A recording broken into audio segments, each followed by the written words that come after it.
Good evening. Daf Yomi for tonight starts on Daf Ayin Amud Aleph 70a. Which one is it? 70a 3, 4? 70a 3. 70a 3. And we are, I forgot how many lines up from the bottom. I counted 1, 2, 3, 4, 5, 6, 7, 8, 9, 10, 11, 12, 13, 14 lines up from the bottom. With the next case, Hahu Arya, there was a lion. Dehava Nohim be Metzarta. So he was wandering through, right? He was in the wine press. So Shama Ovi Kochavim Tasha Beni Doni. So a non-Jewish worker who was there got nervous, right? So he went to go hide in the barrels, right? So now we have our question, right? Did he tamper with them at all? So Amar Rava says, Chamra Shari, the wine is fine. Why? Meimer Amar, we're going to say, Kehechi de Tashina Ana Ichanami Yisrael Achorai. He says, look, if I'm hiding in the barrels, there's a good chance there's a Jewish guy in the barrels here also somewhere, right? We don't know who else is hiding in the barrels. So therefore, the non-Jew is going to presume that he's being watched. Therefore, he wouldn't tamper with the barrels. And he's going to assume that the Jew is going to see him.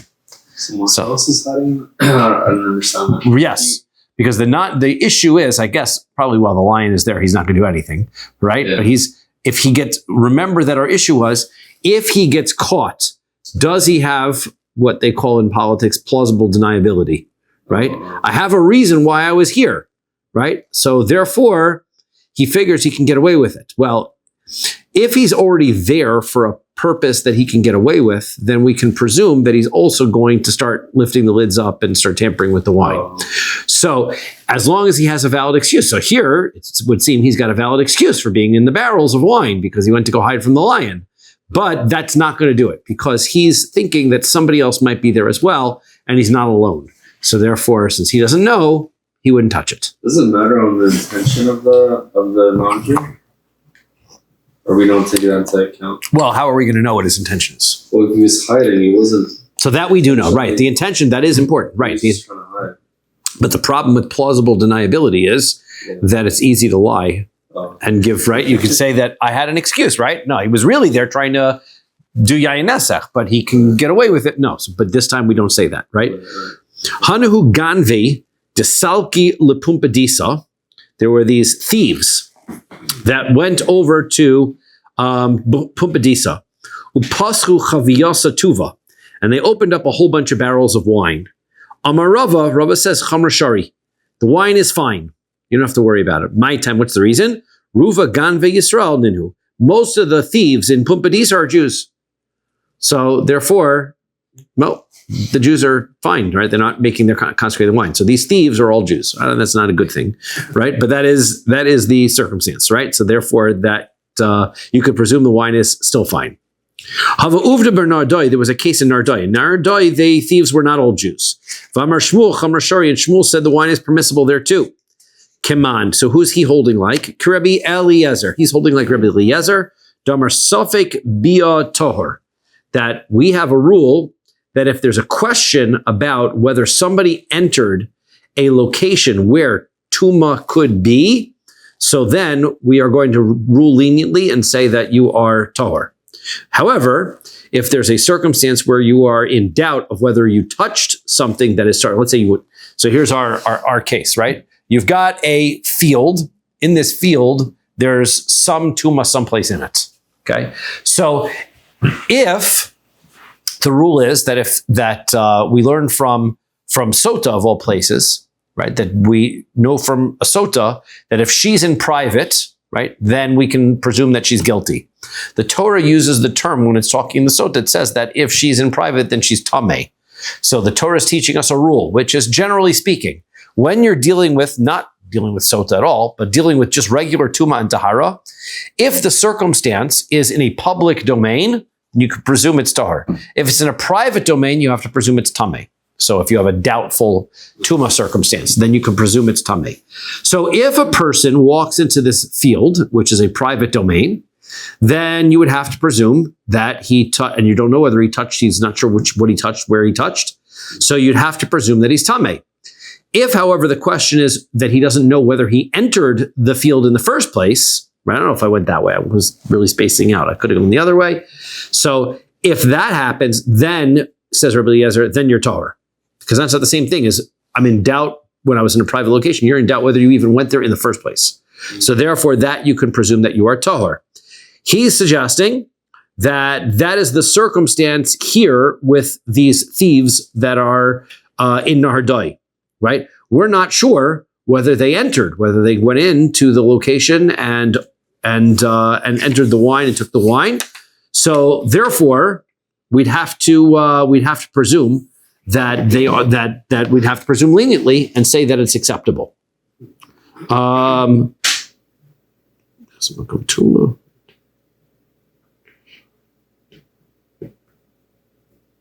Right? Since you're in a situation of doubt, you'd have to presume to be leniently and have to presume that the wine was not touched by non-Jews.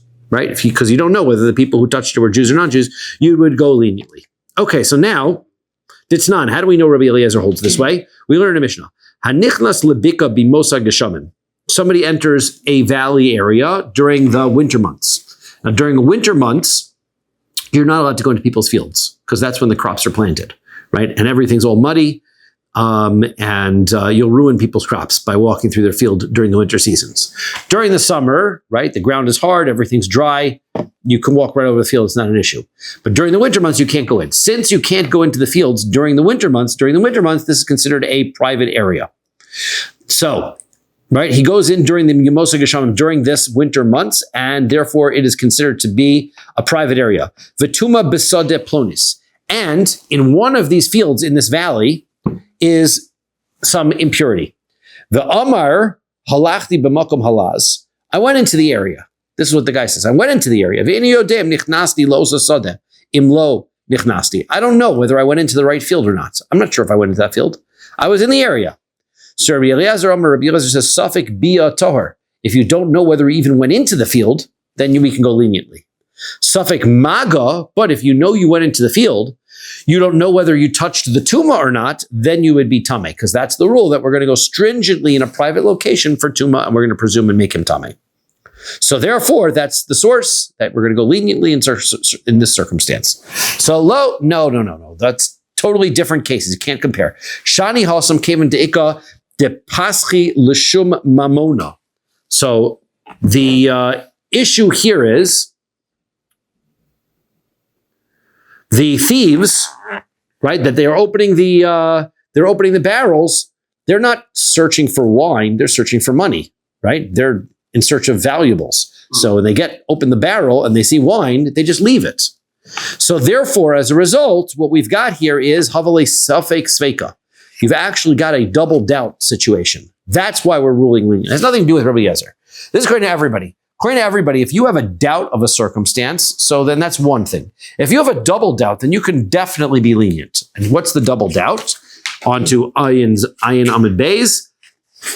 The double doubt is that number one, I don't know whether the person who was a thief was Jewish or non-Jewish. Number two, even if he was not Jewish, I don't even know whether he was looking for money or wine. So therefore, even if it was a person who wasn't Jewish, he could have opened it up and said, oh, wine, forget it, and left it. And he never touched it. So therefore, since we have the double doubt, that's why he ruled leniently in Ardai and said it was permissible, the wine was permissible. Next case. Ahi revisa de ishtakach de havas be doni. So he found there was a non-Jewish little girl, okay? And it's not clear how old she is. I guess she's right. She's so young that she doesn't know about nisach. She doesn't know how to make wine nesach, yain nesach. Okay. However, if she touches it, it's going to be ruined. Okay. So he finds this little girl, and she is standing there, and we would presume everything's fine. But v'havas nikita ufia biada. We see on her hand she's got foam from the wine, right? As wine ferments, I guess it foams, and somehow she's got some foam on her hand. It says an infant. An infant. It says infant? Yeah, it says the infant had obviously gotten the foam from one of the barrels. Yeah, it's an interesting infant, right? I don't know. I'm trying to figure out how young you would have to be. Why do they say infant? Yeah. I guess revisa, the word revisa could be a very young child, right? Yeah. But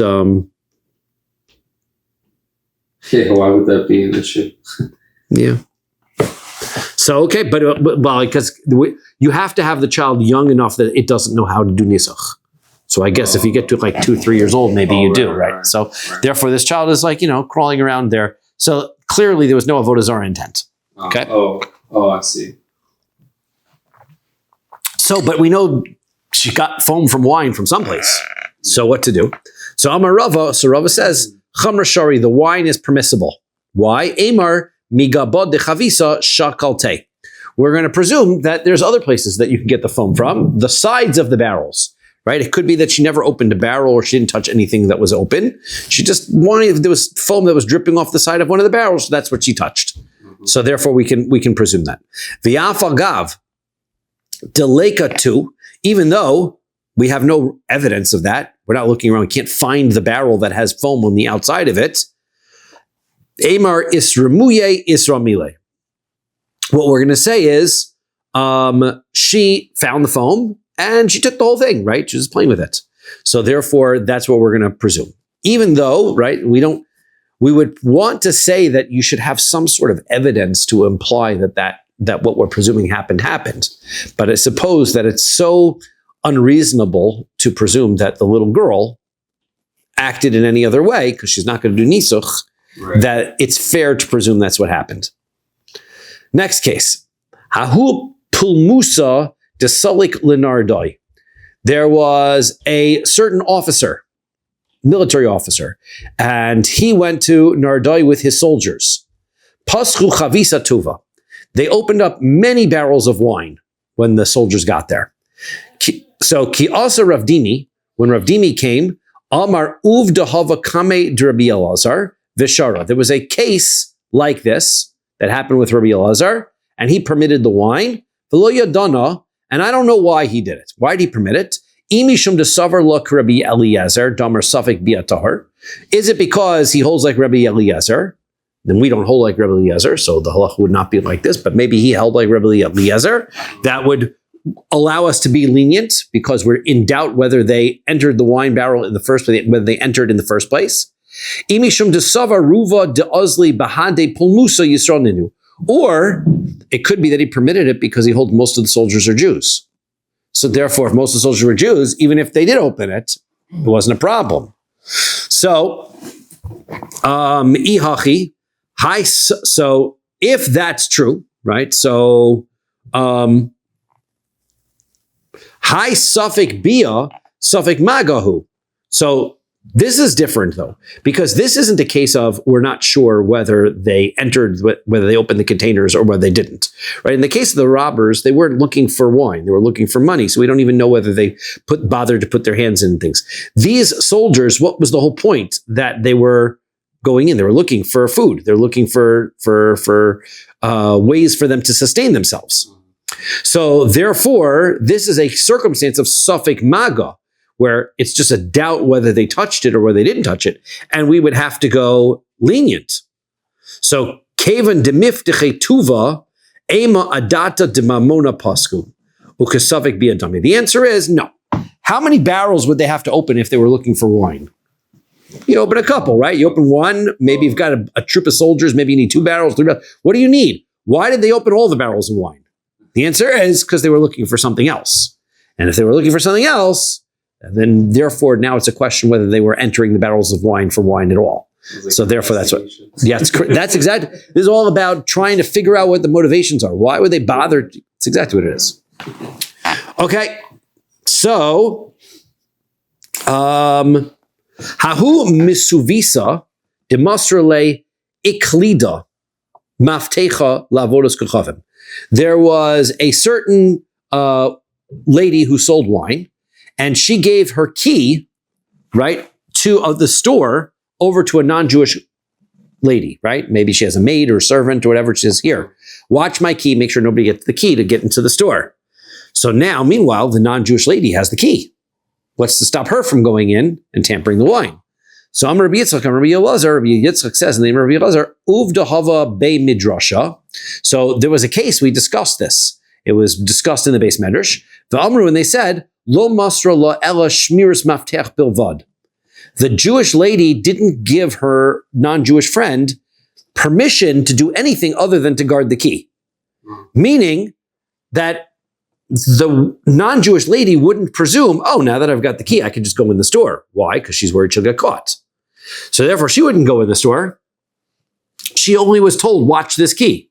So she's watching the key. Therefore, we don't presume that she had access to the wine and could go in, right? I suppose if she knew that the wine lady was away for a significant amount of time, that she could go in, lock the door, and take care of her business, that might be more, right? I suppose I'm presuming, and I don't know that I don't see that here, that she wasn't away for long enough. She didn't tell her when she's coming back.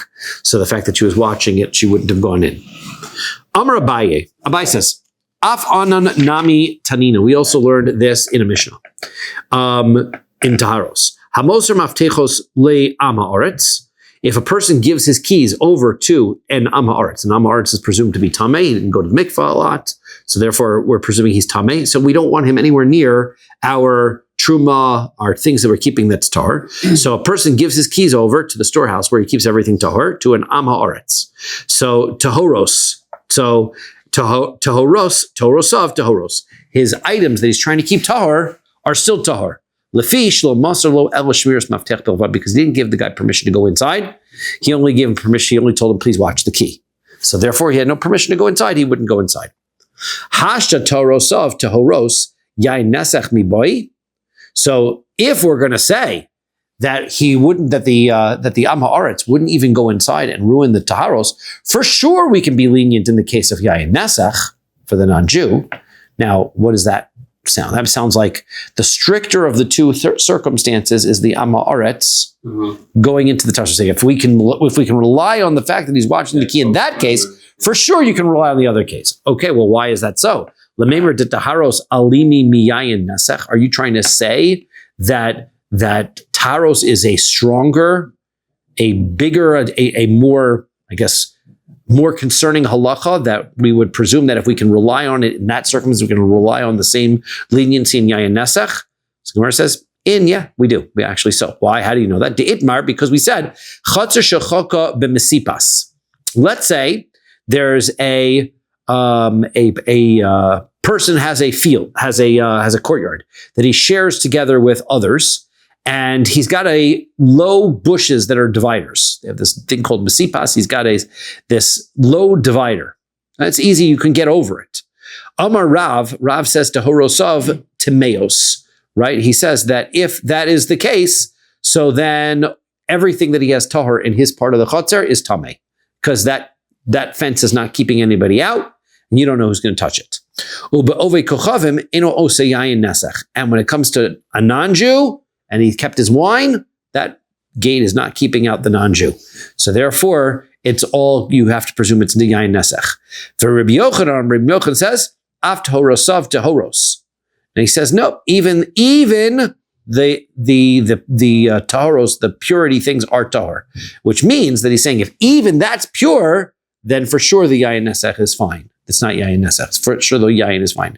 So therefore you see that he's taking the taharos, he's taking the purity items more strict, he's more worried about that than the case of the Avodah Zara, the Avodah Kachavim touching yayin nesech. Meisvei. Okay. How do you know they're telling you just... It's presumption. It's a rabbinic enactment that since most Amei Haaretz are not knowledgeable enough and aware of the rules of Tuman Tahara, that we just presume they're always Tamei. Amei Haaretz is, it's not someone that does it on purpose. It's someone that's ignorant.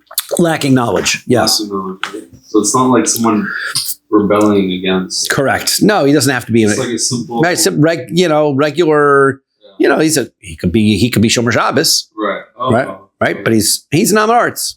He doesn't know his rules. Now, when it comes to an Am Haaretz, there were things that the regular people were not careful of. We always talk about Am Haaretz. They weren't taking Trumas and Meisters properly. Okay. They weren't watching their Tuman Taharos properly. So they're just things that people were just not careful of. So therefore, it's not someone that would be considered like Avodah. No, I don't think so. Oh. I don't think so.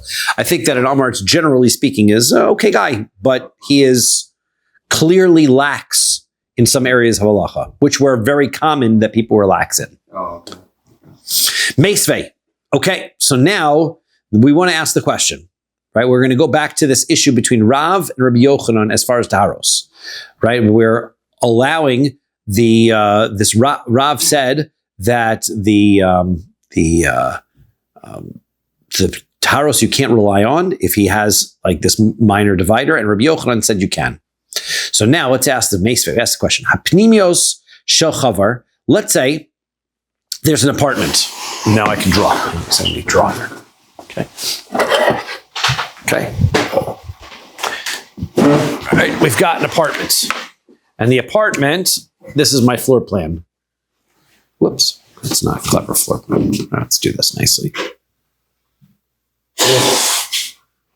Okay. Here's my entrance. My door is over here.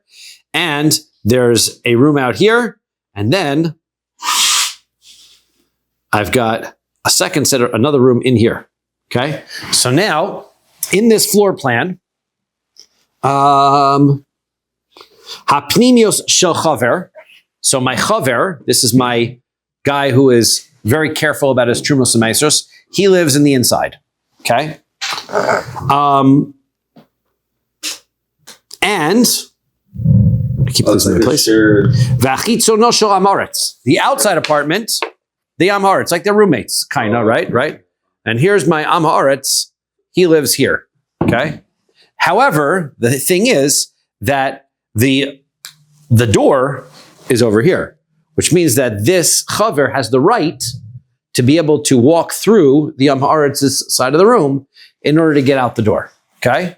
But there's really no reason why the Am Haaretz should ever go into the chaver side of things, because there's nothing here that is for him. Right. So this area is private. This area is access to both of them. So, in this circumstance, the pneumius, the inner chamber is the chavers, and the chitzona shel amaretz, and the outer one belongs to the amaretz. Also, chaver shotech sham peros. So the chaver, right? He puts out some produce, right? Because he's trying to keep it tahor. Umeniach sham kelim, and he puts out there some utensils. V'afa pi sheyodo shel amaretz magas l'sham. So he's using his own area, and he puts out some of this produce there, and he puts his utensils out there. Now, even if he puts it in a location in his own room that's close enough that the Am Haaretz could still stand in his own room and stick his hand in the door and touch it, so then, it's the payros are going to be tahor. They're fine because the Am Haaretz, I mean, just going to see him sticking his arm in and say, what in the world are you doing, sticking your arm in my stuff, right? So therefore, the Am Haaretz are going to stay away, right? So therefore, if the chaver is in his area and the Am Haaretz is in his area, so then we presume the Am Haaretz is not going to cross over. So kashel Rav. So this is a problem according to Rav, because Rav had said that if I have a courtyard and I make a small division in my courtyard, so then I have to presume that the Am Haaretz would cross over and touch it. Well, what's to keep the Am Haaretz of walking into the chaver's room and touching it? So Amar lecha Rav, so Rav will answer, Yushani Hasam, this is different. Shenitfas alav keganav. The difference is that if the Am Haaretz gets caught in this circumstance in the chaver's area, then he's like a thief. And people are saying, what are you doing in my area? Right? He's got no excuse. He's got no plausible deniability here. In a circumstance like this, where this guy lives here, right? And this guy lives here. And they've got this backyard area that's shared. And he's keeping all of this stuff over here. And he puts up a little divider, right? But this is a shared backyard. What are you doing in my backyard? The answer is we're playing baseball. The ball went into your yard, whatever. So it's plausible deniability there. Here, there's no reason why the Am Haaretz would be in the chavers. That's why it's different. That's how Rav answers it. Okay, Toshma. So come and listen. So now we're going to bring a proof to, who are we bringing a proof to? For Rav. Rabbi Shimon Gamliel says that, and according to Rav, it's prohibited. Gogol shel chaver lemala mi gogol shel Am Haaretz. Okay, now we're going to draw a picture from the side. Okay, we've got this house, And then there's another house that's next door that's built like this. Okay. And there's our doorways, right? We can even make a window so that we know that this is a house and we're looking at it from a perspective, right? Okay, so those are my houses. Now, they used to use their roofs for drying things out, and so the roofs were places where they would go, okay? So now, the Gagol Shel Chaver Lamala Migagol Shel Amaretz. The Chaver lives up here. Here's our guy who's a Chaver, and here the Amaretz lives on this side. Okay? So the Chaver lives over the Amaretz is higher. He's higher up on the hill, right? They're up the hill, right? The Chaver lives higher up the hill than the Amaretz. So, also Chaver Shotech Sham Peros, the Chaver is allowed to put all of his produce on the top of his roof in order for it to let it dry or whatever. Uminach Sham Kelim, and he can put his utensils. Ubilvad Shalot Tehe Yodo Shel Amaretz Magaz L'Sham. However, he has to worry that if the height of this area, let's say our Amaretz fellow is here, if he can reach over and touch these areas, the Chaver should avoid putting his stuff on this area. Now, he's not going to climb onto my roof, onto the Chaver's roof, because that he'll get caught, right? But wherever he can touch, don't use that space. Start using this space over here, right? So now, his fault. It'll be the Chaver's fault if you put. So if the Chaver does, it's not his fault, but the fact is now he's got to presume that it got touched, right. And so therefore it would become tamei. So why is it that when we had the rooms before, we said that we wouldn't think that the Amaretz would come in and touch it? Now we're saying the Amaretz would touch it. And this is a support for Rav, who suggests that if I have a reason, if the Amaretz would be able to reach it, we have to presume that it's tamei. So, Kasha Rabbi Yochanan. This is a question of Rabbi Yochanan, because Rabbi Yochanan said it should be fine. So Rabbi Yochanan will answer, Shani Halsam, it's different over there. Dislay li ishtamuti, because he's got an excuse, right? In this circumstance, if the Amaretz is sticking his hands over, not only is nobody going to be able to say you're a thief, but it looks very legitimate, because Meimer Amar Amtsuri Kamamatsra, because maybe he can say, I'm just measuring, right? What does he mean? I'm thinking of building an addition on my house. I'm thinking of building a sukkah up here or something, and I just want to be able to measure my space. So therefore, he's standing up here by the edge, and it's hard for me to measure right up to the edge. So my hand is over in your space. It's not a big deal. I'm just measuring. So since he has the ability to say, he actually has, this is where the plausible deniability comes in. He has the ability to say, I'm here for a valid reason, then we have to presume the Amaretz is using that space, right? So that's why that's different. Toshma. So now we're going to try again, and we're going to bring a proof to Rabbi Yochanan, which is a question against Rav. So Rav says it's prohibited. Why? So now let's take a look. So Gagol Shel Chaver B'tzad Gagol Shel Amaretz. So now let's say there's a circumstance where they're even height, right? The two of them are next to each other, and the roofs are even height. Okay, so now, that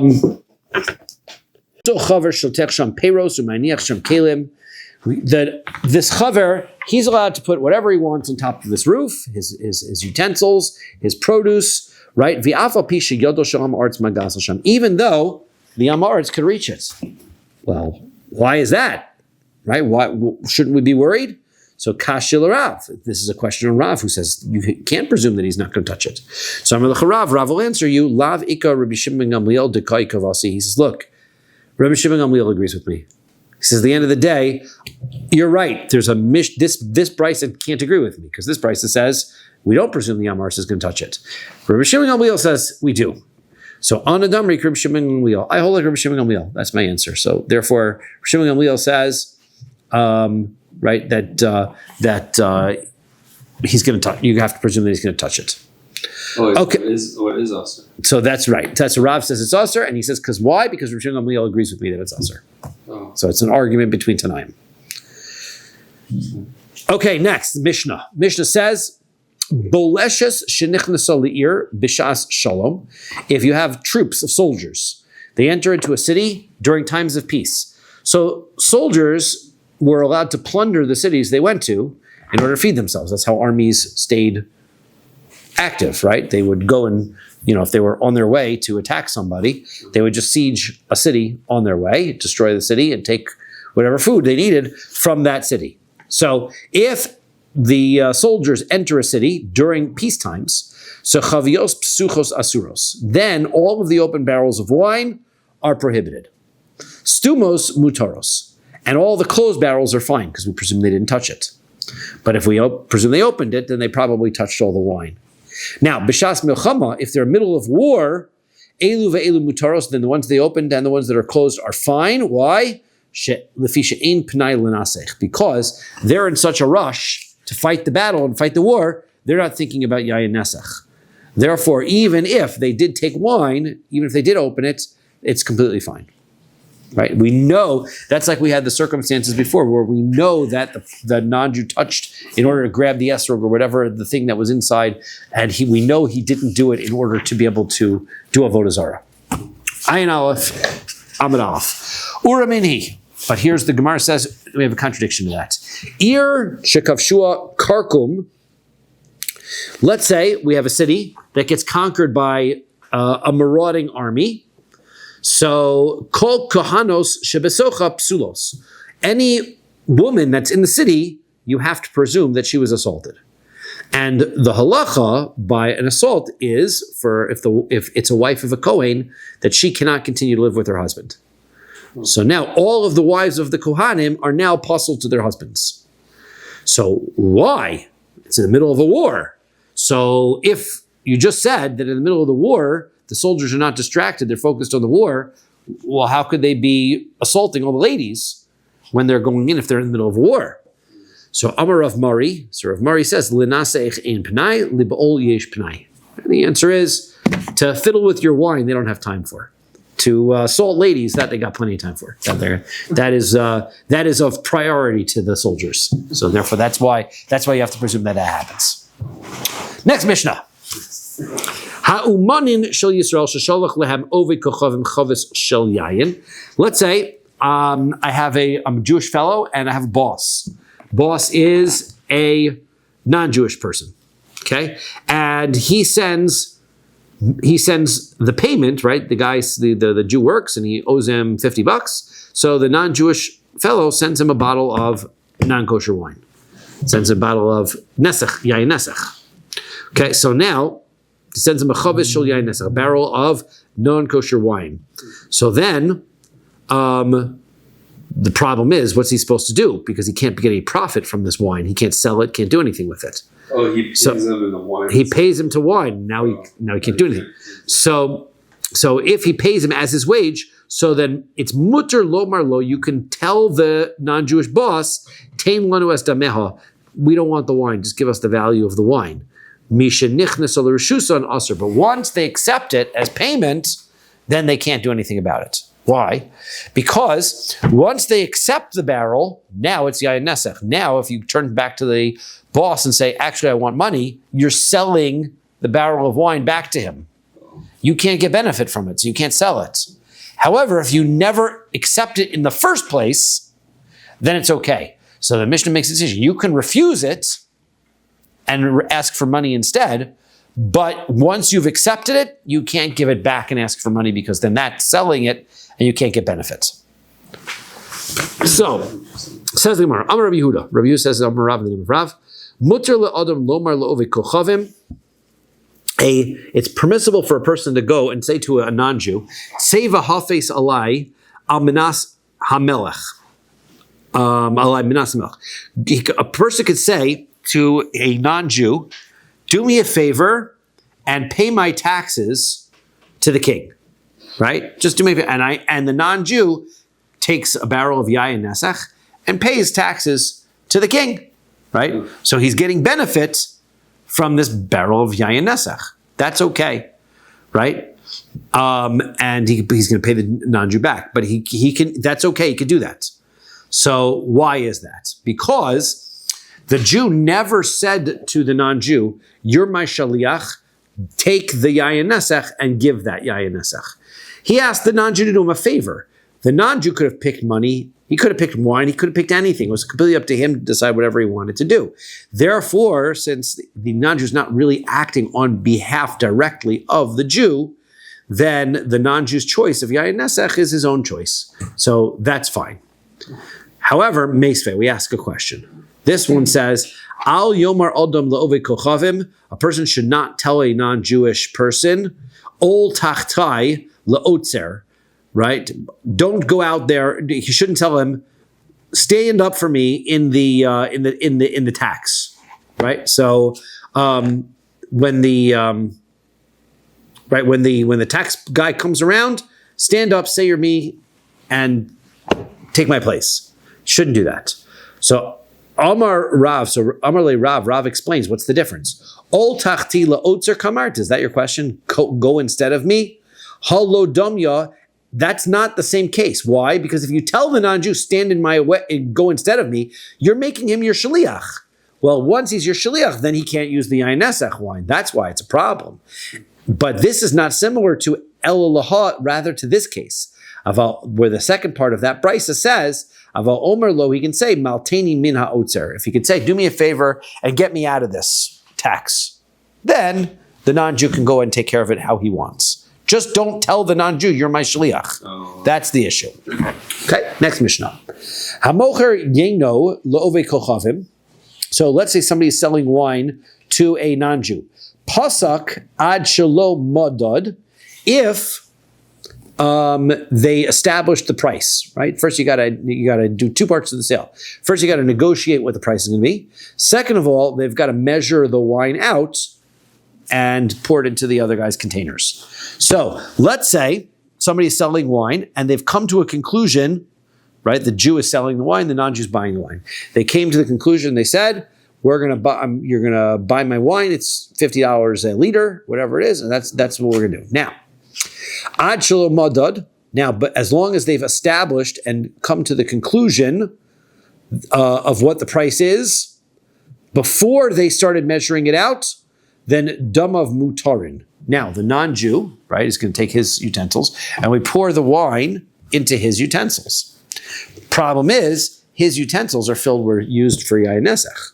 So as soon as you pour the wine in, then the wine becomes yayin nesach. So therefore, what we're saying is, once you've set the price beforehand, before he measures the wine, then it's okay. Then he can still pay you, because he's already agreed to pay you the wine before it became yayin nesach. But modod ad shelo pasak, if they measure first, now the wine went into his container, so now the wine is yayin nesach. So then it's yayin nesach already. So then ad shelo pasuk damav, and they haven't set the price yet. So then asur, and then it's going to be prohibited because the wine is now going to be yayin nesach first, right? What you basically want to do is make the sale complete before you transfer the wine, right? Is a Jew allowed to own yayin nesach, or are you just not allowed to benefit from it? Can't benefit from it. So when he owns it, what is he going to do with it? Right. So he's going to. So he's allowed to own it. Yes.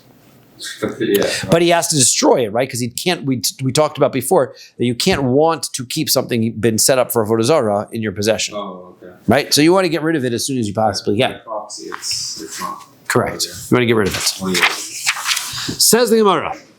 Okay, so now the question that we're going to be dealing with in our Gemara is, what constitutes a transaction with a non-Jew? At what point in a sale does he own it?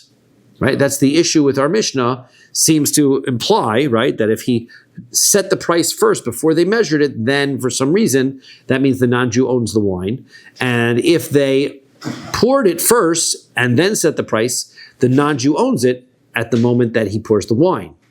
We call that meshicha. Meshicha is when you take something, an item, and you lift it, or pull it, or move it. Then by doing that, now I am kona. I'm taking the item. So what is when it comes to Jews, the Gemara in Masechet Bava Metzia talks about how sales transactions are supposed to function.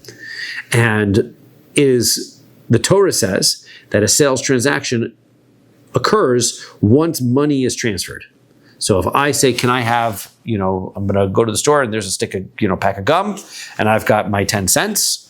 So if he hands me the stick of the gum, and then I say, I changed my mind, right?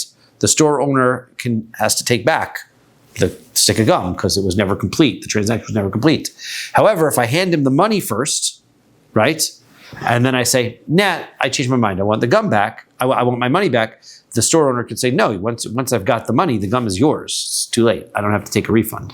So therefore he has to give him he's acquired it. However, the Gemara says that the Chachamim established that the transaction is actually going to be complete once you lift the item, right? Not during the financial portion of the transaction, but only when you lift the item, right? The Gemara over there discusses the various reasons about, because we're worried about circumstances where the Gemara explains over there that, let's say I have a large quantity of wheat stored in my attic, right? And so I'm selling it to you. And so now you give me the money. And if that makes the transaction final, the wheat is in my property, but it belongs to you. So then the fire breaks out. So I'm not going to bother saving it. It's yours, not my problem. So therefore, the Chachamim said, no, when the product moves, that's when we're going to establish the transaction. Okay? So the Chachamim said that. Now, the question is that a rule that they made across the board for all transactions? Or is that just the way that it works between Jews? And non-Jews, the transaction is still based on something else. So the Gemara wants to know. Amar Meimar. Meimar wants to know. Meshicha be'ovei kochavim kona. He says that lifting an item for when you're dealing with sales and transactions with non-Jews, that is the transaction. Teda, you should know that. Dahani parsoi mishadri pardashni lahadadi. The Persians have a custom. They would send something called pardashni. Pardashni were presents that were in exchange for political or favors in the future. I don't know what that means. We call them bribes, right? Right? Yeah, it's the idea, right? Yeah, gifts to government officials for some future favor. There you are, exactly. Yeah. We call that a bribe, right? So that's a nice way to put it. This is a gift for a future favor. Okay, so they would send him gifts, right? You like me, right? I'll come back and I'll ask you for something. So once that gift is sent, right? So then why is it that the person who sent the gift can't go back to the official and say, I changed my mind, I want my item back?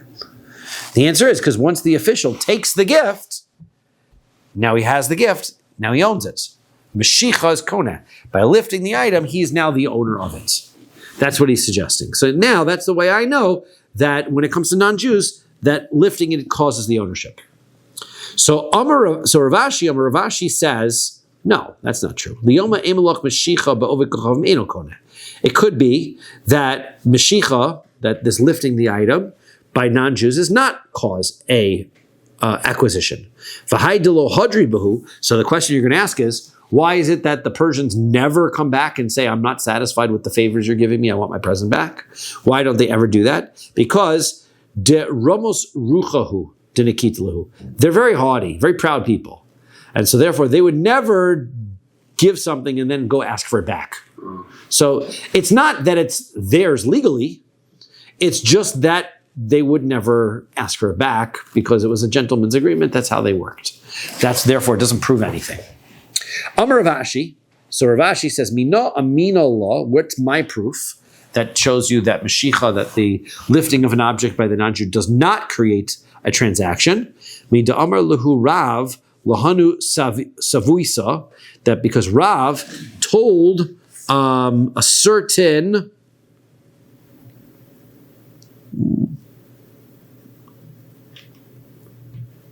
wine sellers, ki kailisu chamra le'ovdei kochavim, when you're going to sell wine to non-Jews, shaklu zuzi minayhu, first take the money, because when you take the money first, now you've acquired it. V'hadar kailon lehu, then pour the wine into their containers. That was Rav's recommendation. Why? Because it's like our Mishnah says, once you've accepted the money, then the transaction is complete. Even if the wine becomes yayin nesach after you pour it into their utensils, you don't have to worry about that anymore. You already got paid, right? Their wine, they can do whatever they want with it. V'ilo nikitu bahadaihu zuzeh. Now, what happens if you're a wine seller and you are collecting the money, right? That would be nice. What if the guy doesn't have money with him, right? The guy wants to buy it on credit. So what you should do is, os vunhu v'hodar shkilu minayu.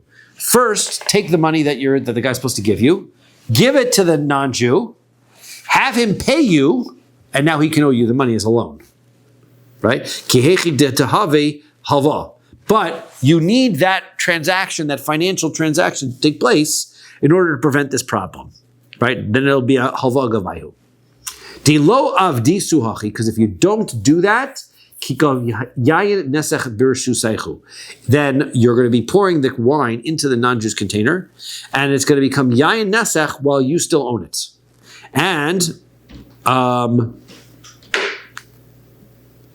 so kahavi, it's going to become v'kisha kilsu dmei yayin nesech kasha kilsu. And when he finally pays for the wine, you're receiving benefit from yayin nesech, and that's prohibited. Now, the issue is v'isa kodaitach meshicha. If it's true that Meshicha is going to be an acquisition when it comes to non-Jews, we're on Ayin Aleph on base. Midamashcha ove kochavim kanye. So why wouldn't it be that when the non-Jew gets it into his utensil, right? He's lifting it already. It's his before it becomes Yain Nesach. Right. Yeah. So. Because yayin nesach lo havi adinaga be, because it's not yayin nesach until he actually touches it, right? He's got to till the non-Jew touches the wine. But if he lifts up the container, then it's his, and then that's fine. The container itself is. Oh, so that's what we're going to say. So now, idika kayo v'rami lemana d'Yisrael. So if the Jew is taking the container and he's pouring it into his own container, right? He sells the wine together with the bottle. Right. Okay, then it's not a big deal. Then okay. So then hachinami. So then you're right? The non-Jew picks up the bottle before he opens the bottle. It's all fine, right? That won't be a problem. Lo tzricha. De kakayel v'rami lemana de'ovi kochavim. No, the circumstance is the non-Jew's coming with his container. And so as soon as you're putting it into the non-Jew's container, it becomes yayin nesach before he gets to acquire it. Okay, sof, yeah, but still. Kimota la'avira demana kanye. Right, 1 second. Got my container. Right? This is the container the non-Jew is pouring his wine into, right? Is gonna get his wine in. And this is our bottle. Fancy drawing. Okay. And it all is coming down into this container. Okay. Now, at what point does it become yayin nesach, and at what point does it become in the possession of the non-Jew? So we say that when it comes into the airspace of the container, it's the non-Jew's, because it's in his cup. That's Meshicha. And at yayin nesach lo havi adimati le'ar isei demana. It doesn't become yayin nesach until the wine hits the side of the container or the bottom of the container. So therefore, the non-Jew's acquiring it first. It's not an issue. So shmamina nitzach chibur lo. So the answer is, well, maybe one answer could be that, remember we discussed the stream, whether the stream travels back up or it doesn't travel back up. So any of the wine that hits the bottom of the container has already entered the container first. So it could be that wine that entered the container is not yayin nesach until it hits the side. Okay, but now it's still connected to the stream. So maybe the answer is that we don't connect the stream. Since the stream is flowing downhill, we don't say it's all yayin nesach back up to the bottle of wine. Maybe that's an answer. And if the cup or the container was on, like, let's say, the table. Oh, so that's going to be coming up, yes. Okay, so now,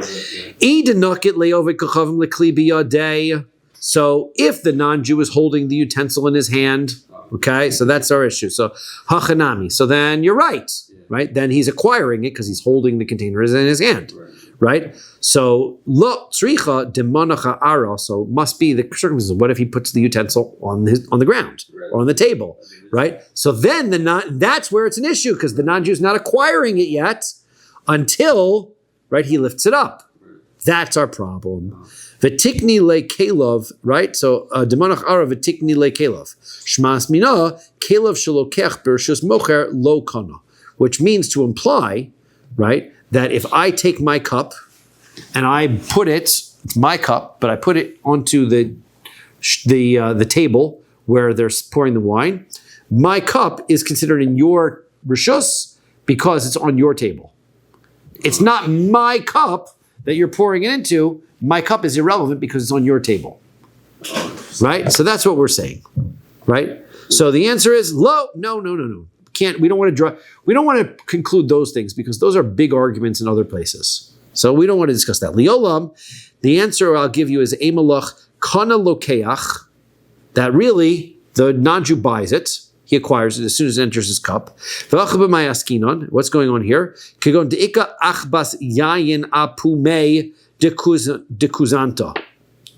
So what happens is, this is not the shape of the utensil. This utensil has got some kind of, I don't know, I'm guessing it's like something like this. It's got a funnel, right, that leads back into the container. Oh, it's like a wine canter? Yeah, like one of those kinds of one decanter, right? Like a really thin spout. Exactly. Oh, okay. So now that it's got that, right? So you're not concerned about it going... So this is the non-Jews. It's not in his container yet. Oh, yeah. So the yayin nesach is on this thing. So therefore, when he pours it onto this thing, it's yayin nesach before the non-Jew owns it. That's why Rav told them, get the money first. Oh, wow. Okay? That's why. Right? Dekama kama in sichle, that the first drops of wine became yain nesach that as soon as it hits that thing. Ukeman. So now who is this like? Delok Rabbi Shimon Gamliel. It's not following Rabbi Shimon Gamliel. Why? Di Rabbi Shimon Gamliel, because it was Rabbi Shimon Gamliel, ha'amar yimacher kulo le'ovdei kochavim chutz midmei yain nesach shebo. That why would it be such a problem? So there's a couple of drops of yayin nesach. Rabbi Shimon Gamliel says, you know what is the answer to solving a problem? You know what? I think maybe we'll stop at 9:30. We'll discuss this next issue when we come back tomorrow. We'll continue on with this. Okay, but this is the current solution. The current solution is yayin pours out. This makes it yayin nesach before it goes into the container.